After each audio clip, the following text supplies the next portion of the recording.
Assalamualaikum warahmatullahi wabarakatuh. Salam sejahtera untuk kita semua. Perkenalkan, nama saya Anissa Rosmalia. Saya datang dari Departemen Ilmu Nutrisi dan Teknologi Pangan. Pada kesempatan ini, saya akan menyampaikan sebuah topik mengenai kebutuhan nutrien.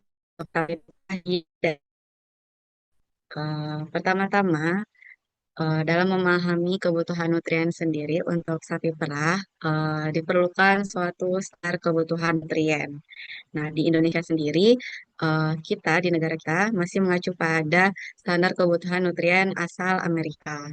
Nah, yang masih saat ini digunakan dan banyak diketahui oleh peternak maupun ilmuwan peternakan di Indonesia adalah Nutrient Requirement of Dairy Cattle oleh NRC tahun 2001. Namun beberapa tahun terakhir ini sudah ada pembaharuan untuk standar kebutuhan nutrien pada sapi perah yang dikeluarkan oleh NASEM, yaitu National of Academic Science and Engineering and Medicine, lembaga di Amerika yang mengeluarkan standar kebutuhan nutrien untuk sapi perah. Nah, sebelumnya kita harus mengetahui apa itu nutrien yang diperlukan bagi sapi perah. Di antaranya ada energi, yaitu karbohidrat, lemak, dan juga serat. Nah, energi ini sangat penting ya untuk memenuhi kebutuhan ternak itu sendiri. Kemudian ada protein yang terdiri atas berbagai macam asam amino, baik itu asam amino esensial dan juga asam amino non esensial. Lalu berikutnya ada serat, yaitu komponen berupa selulosa dan semiselulosa yang hanya terdapat pada berbagai jenis hijauan maupun leguminosa. Lalu ada mineral. Nah, mineral ya ada mineral mikro maupun mineral makro yang harus disuplai untuk memenuhi kebutuhan sapi perah, terutama mineral kalsium dan juga fosfor ini perlu diperhatikan. Berikutnya juga ada vitamin. Nah, berbagai macam vitamin umumnya untuk ternak perah sendiri bisa disintesis di dalam tubuh ternak, namun sebagian vitamin juga perlu dilakukan penambahan gitu ya, artinya disuplai dari pakan. Nah, ada hal yang penting juga nutrien yang di sini belum dituliskan adalah air. Nah, air juga tentu perlu bagi sapi perah ya, karena sapi perah sendiri itu menghasilkan susu. Lalu dalam memahami kebutuhan nutrien bagi ternak perah, terutama ternak rumensia ya, di sini kita harus eh, mengetahui kaitannya perbedaan antara bahan kering dan bahan segar. Mengapa penting untuk diperhatikan dan membedakan antara keduanya? Sebab nutrien yang ada di bahan pakan, misalnya rumput gajah, ketika kita berikan ke ternak itu dalam bentuk segar. Namun, perhitungan kebutuhan untuk ternak itu diperhitungkan dalam kondisi bahan kering. Sebab pada sapi perah sendiri, hijauan dan juga konsentrat ini berbeda kadar airnya, sehingga perlu disetarakan dalam bahan kering. Nah, dapat dilihat di tabel 1 berikut ini, eh, bisa kita lihat kandungan air atau bahan kering di sini berbeda antara bahan yang segar dan juga ketika nutrien yang sudah dikonversi dalam bentuk bahan kering. Contoh saja di protein kasar. Pada bahan segar itu proteinnya rendah, namun ketika dikonversi dalam bentuk kering itu proteinnya lebih tinggi. Seperti itu. Lalu bagaimana cara menghitung kebutuhannya? Karena tadi kan berdasarkan konsumsi bahan kering. Nah, misal untuk sapi laktasi dengan bobot badan 450 kilogram, ini membutuhkan konsumsi bahan kering sekitar 2,4% hingga 2,7% dari bobot badannya.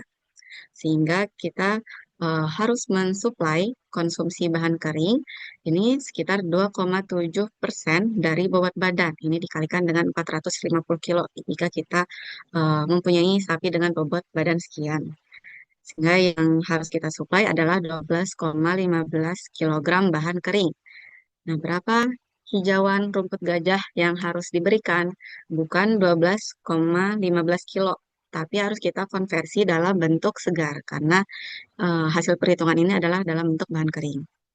Nah, kita konversi dengan cara mengkalikan nilai persen bahan kering yang ada pada rumput gajah. Di sini kan 22,02%. Maka dari 12,15 kilogram, ketika kita ingin menyuplai hijauan dan konsentrat dengan imbangan 50 berbanding 50, nah setengahnya adalah 6, sekitar 6 kilogram, eh, rumput gajah yang harus kita suplai adalah 27,59 kilogram. Seperti itu kira-kira perhitungan sederhananya.